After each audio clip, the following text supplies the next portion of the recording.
Hi, everybody, and thank you for joining our podcast today. My name is E.J. Abel. I'm the Executive Director for Paws Working Dog Support Network, as well as the owner and head trainer for Paws Dog Training and Canine Behavior Center. We're located in the North Georgia Mountains in beautiful Blairsville, Georgia.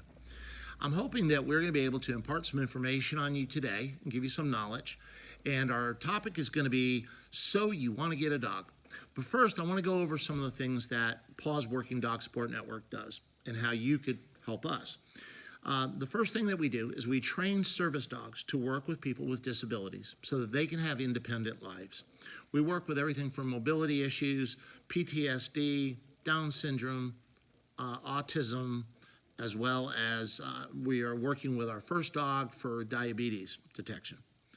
So that's one aspect of what we do. The second aspect of what we do is train dogs to work with law enforcement and first responders as working canines in both odor detection, narcotics and explosive, as well as search and rescue, cadaver, and tracking dogs. Now, with all of these dogs, we place these dogs with individuals and agencies at no charge. We do ask for a donation, and we provide the training, the dogs, some of the equipment, as well as consulting to agencies that might be interested in forming a canine program, whether it's one dog or 5 dogs. The third part of what we do is we train the trainers. We have instructors programs for everything from master trainers all the way through service dog training or search and rescue training, police training. So if you're interested in any of these areas, please look at below on our podcast and you'll see our website, as well as our contact information. Please get a hold of us because we would love to answer any questions that you might have. Also, if you're interested in supporting our organization, please contact us through our webpage and our donations. So we're going to get right to the topic for today, which is so I want to get a dog. Getting a dog, whether it's a dog or a puppy, is a major responsibility and commitment. We deal every day at our training center with people who have rescued dogs because dogs were rehomed, because they didn't fit in, they were too big, they were too rambunctious, they were out of control. The people just got tired of having the dog. This is not responsible dog ownership, and that's one of the things that we really try to educate people on. This is a commitment that you make when you bring a puppy or dog into your lifestyle and into your home. So we're going to go over a few things today that I hope are going to help people make that decision to whether or not they do want to bring a dog into their home, and some of the things they can do that'll help make this process a little bit easier and a little bit more fun. At our training center, one of the things that we do, we talk about all the time, we want to create an environment that's conducive to training. And one of the things that's conducive to training is making this fun. Now, we take our training very seriously, especially with our service dogs, but it has to be fun. If it's not fun, you're not going to want to do it, nor is the dog going to want to do it. And a lot of training over the years that I've attended, it's just boring, and it's just not a lot of fun, and it's repetition. We want to make things fun for the dog and for the student that's taking the dog through training. So when you make that commitment that I want to get a puppy or a dog, one of the things you need to consider is cost and time. You can't bring a puppy into your house and think you're going to give the responsibility to someone else, especially children. You also have to understand that there is a time factor involved as well as the cost factor. Veterinarian care, food, if you travel, boarding expenses, training expenses. These are all things that have to be taken into consideration, not just the cost of the dog or the fee to rescue the dog or the cost of buying a dog from a breeder. The next thing you have to consider is, what type of dog do I want? We're going to say that you've accepted the responsibility, you understand the commitment, and you're ready to make that. That's great. So now what type of dog do I want?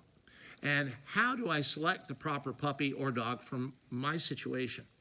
One of the first mistakes people make is they purchase a puppy or a dog based on emotion. It's never a good way to do it. You know, I hear people all the time, I'll ask them, well, what possessed you to purchase this dog? And they'll say things to me like, oh, it was just the cutest, most adorable puppy. Well, I want to bring you back to your first girlfriend or boyfriend, you know, how cute and adorable they were, and then 3 months later they turned into Broomhilda. The cuteness factor wears off very quickly, especially if you're getting up in the middle of the night to take the puppy out, or you have a dog that's destroying your house by chewing things because you don't want to crate train the dog. So these are issues that we need to address. Do not buy a dog based on emotion. The second thing is, Do your research. Research, research, research. Research in what type of dog I want. Will this dog fit into my lifestyle? Is this a reputable breeder or a reputable shelter I'm taking the dog from? And then finding a trainer that you can work with. And this is really, really important. So one of the things that we tell people is dogs have certain drives. And the drives that they have may or may not work for your living situation. For an example, I want to buy a German Shepherd, and I want this to be a working dog. I want it to be a guard dog, or I want to practice the sport of Schutzhund, or I want a Belgian Malinois, I want to participate in ring sport. Well, this is, again, another big time issue, and going to a reputable breeder that can kind of coach you along to the type of puppy that you want to select, as well as working hand in hand with a trainer that you mesh with, that is knowledgeable, experienced, and skilled in the field that you want to take this dog to. If you want a companion pet for your children, breeds like Labs and Golden Retrievers are wonderful dogs, but they are high energy and they do need a lot of exercise. If you live in a studio apartment, a Great Dane's probably not a good dog for you to select. So these, again, are some things that you might want to think about before you actually go out and get yourself a dog. The next thing that I want to talk about, other than getting a dog using emotion, you have to be very practical with when you're going to bring a dog in it. A puppy isn't ideal for a lot of people, depending on time, cost, your living situation, travel. I know up here in North Georgia, we have a lot of people who do RV traveling back and forth to Florida. So, possibly a dog that you know is 6 months to a year, maybe even a little older, that has experience traveling and likes to ride. It wouldn't do you any good to get a dog that gets car sick if you go 5 minutes to the grocery store. That's probably not going to be a good dog to travel back and forth to, the mountains to Florida. So that's something else that we want you to take into consideration when you're looking at getting a dog. Now, the next thing is, when I'm going to go and get a dog, I want to do the research to know what the breed is about. I've had people come to me that have Siberian Huskies, a beautiful dog. These dogs were bred for stamina, speed, and strength. If you're a runner, a hiker, these are great dogs. They need a lot of exercise and a lot of stimulation.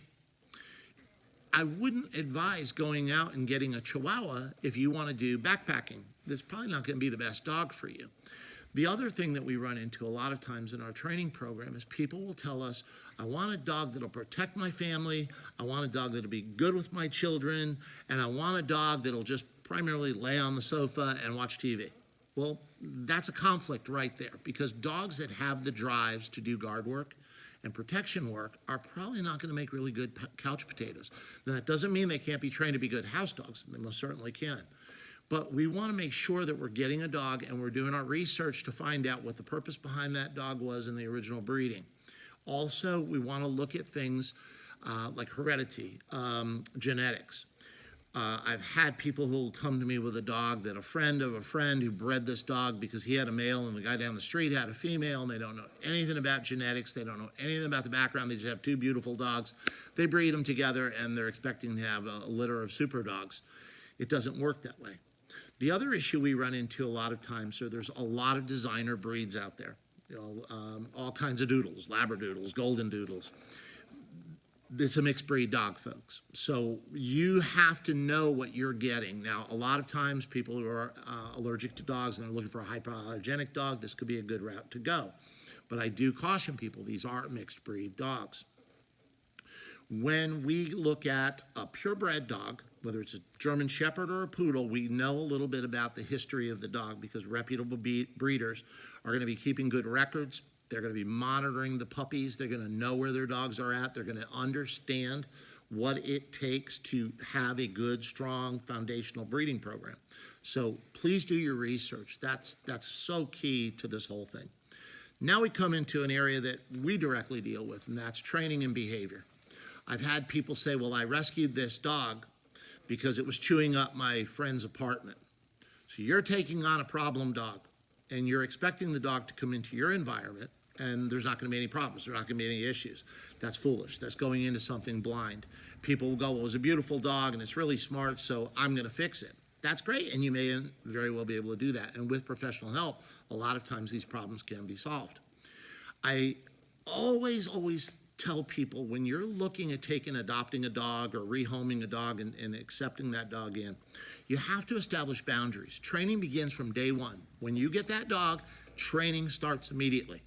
We use the analogy all the time that if you're raising children, you don't set your boundaries with a child when it's 14, 15, and 16. You set your boundaries when they're 4, 5, and 6, when they're young. And the same pertains to dogs. Now, I use that analogy, but I do want to caution you. We have a very bad habit in our society of making our dogs very human-like. Dogs are not anthropomorphic. They do not learn like humans do. And when we do this, what happens is we stress the dog and we stress ourselves and we make each other miserable.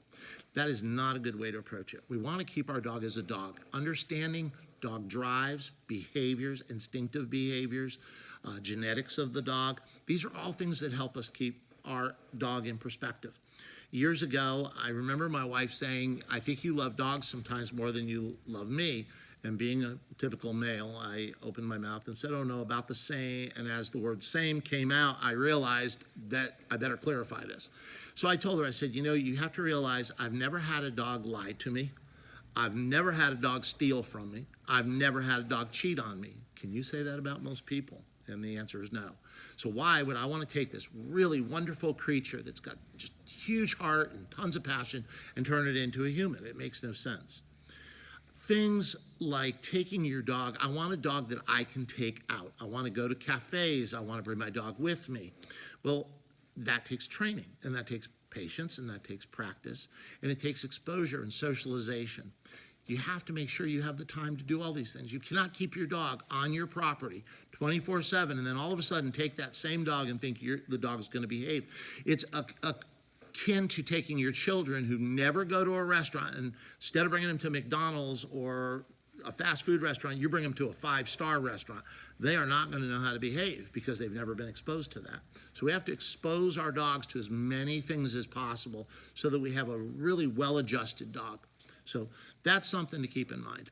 The other issue that we run into a lot of times when we're dealing with people that are having specific issues, aggression issues, fear issues, growling, barking, excessive jumping, these are all things that can be fixed, but you have to be willing to put the time in and being consistent. So consistency is key to training with your dog. Again, I'm going to harken back to what I said early on about expense and time. You have to be willing to put the time in with your dog if you want to get good results. The other issue that we run into a lot of times too is people tend to be driven to purchasing a dog by their egos. And when I say that, it's, you'll see people that have pit bulls, for an example. It's a real popular breed. Pitties are wonderful dogs. They're super smart. They're terriers, so they're like little juvenile delinquents in fur coats. But they're really, really a lot of fun if you're willing to put the time and work in with them and make sure they're socialized with other animals and with people. If you're getting the dog because it's a tough dog and I think it'll look cool by my side, or you're an attractive woman and you want to buy a Chihuahua so you could be like Paris Hilton and walk around with your dog under your arm, which is totally abnormal for the dog, it should be on the ground walking on all fours, you're going to be really disappointed.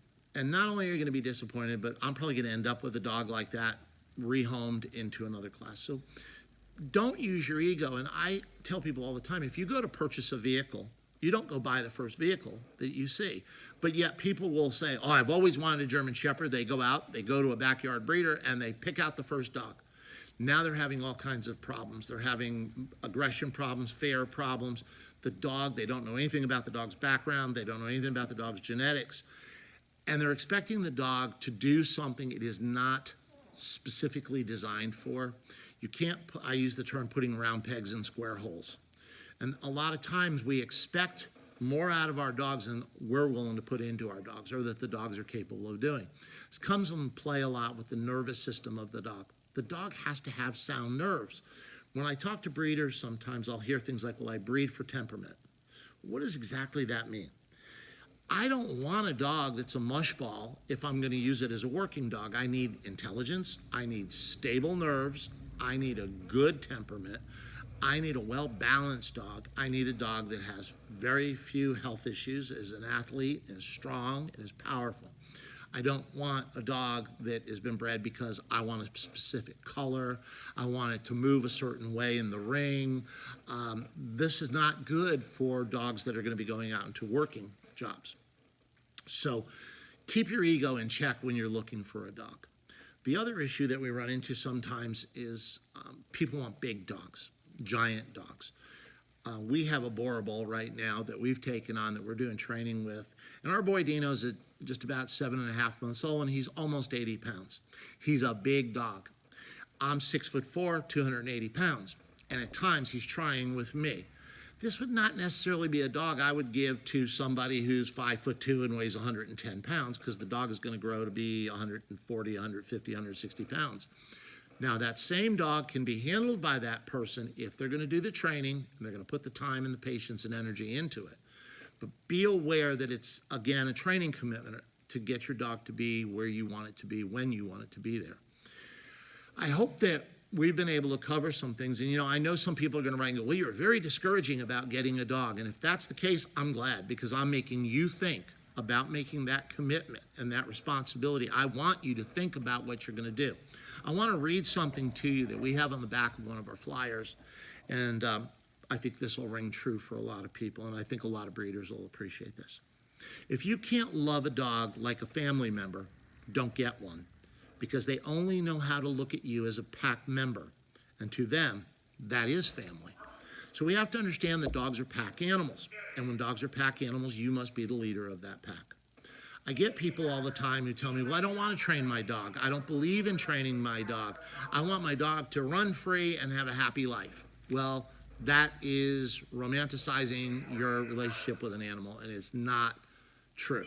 It's simply not true. When we leave our dogs on their own devices, they will get in trouble. I'll guarantee it. Whether it's getting external or internal parasites from running around drinking water they shouldn't be drinking, or getting into food and garbage they shouldn't be. These are problems. If you're going to be the owner, you need to take responsibility for the actions of your dog. It'd be kind of nice if people did that with their children, if they would take responsibility for them. And if you're not taking responsibility for your children, guess what? You're probably not going to take responsibility for your dog. So I hope we were able to shed some light. Again, if you'd like to contact us, our address, our contact information is at the bottom of this podcast. We're looking forward to doing more, and we would like to get feedback from you. Was it good? Was it bad? Do you have questions?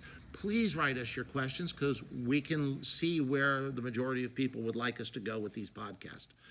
My name is E.J. Abel, and I'm looking forward to doing more podcasts for you and with you. So please get in touch with us. Thank you, and have a great day.